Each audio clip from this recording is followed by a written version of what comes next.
to give you one of our studies estimating possible economic impact of U.S.-China trade conflict.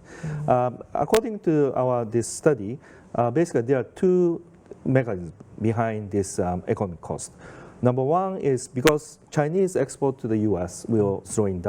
has been slowing down because of the tariff rates increase in the U.S. side. So naturally, Chinese production for export decline. So this generated a negative spillover effect through a supply chain network within China as well as within Asia. So that's a negative impact of Asian economy encountered because of China-US trade tension and conflict. And actually, Indonesia is one of the countries encountering this negative spillover effect.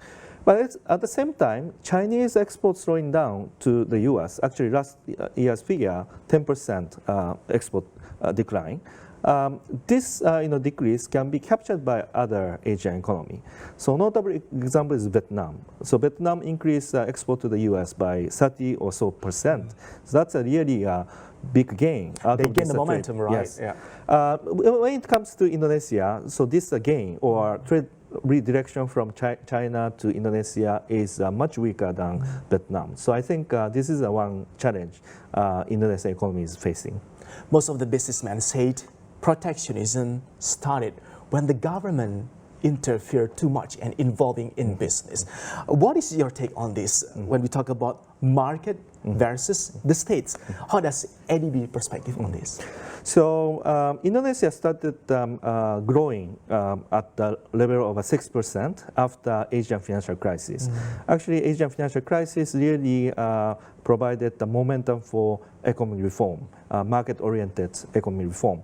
So actually, state intervention is necessary to overcome so-called market failure.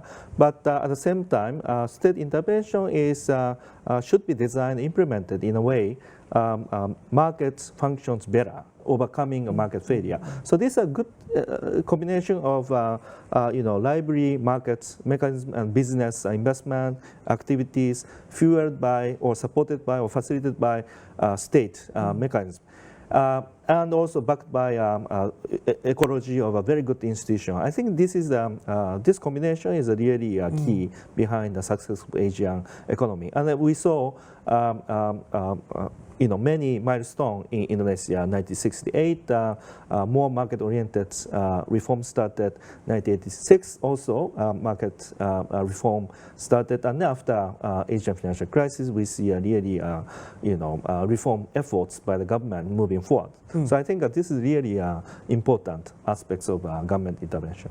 Reviewing 2019 and the business years back then, how proportional by far when we talk about regulatory framework provided by the government to give protection, but at the same time, it's still pro-business and business friendly. Because that's even China, they have this open socialism, and the government sometimes not really that much coming into the business environment. Right. That's right. That's right. So actually, really, government intervention to support and facilitate business investment, overcoming again market failure.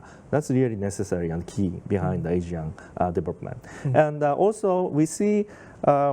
On one hand, ongoing U.S.-China trade tension and escalation of protectionism. But at the same time, we see a broader scale effort for liberalizing trade and investment ongoing.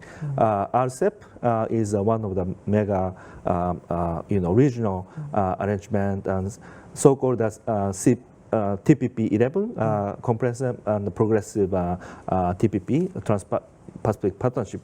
That's also ongoing. So I think we should really support this liberalization effort of overall region, so that the benefit of private sector, private trade and investment really generate the benefit for big population in Asian Pacific region.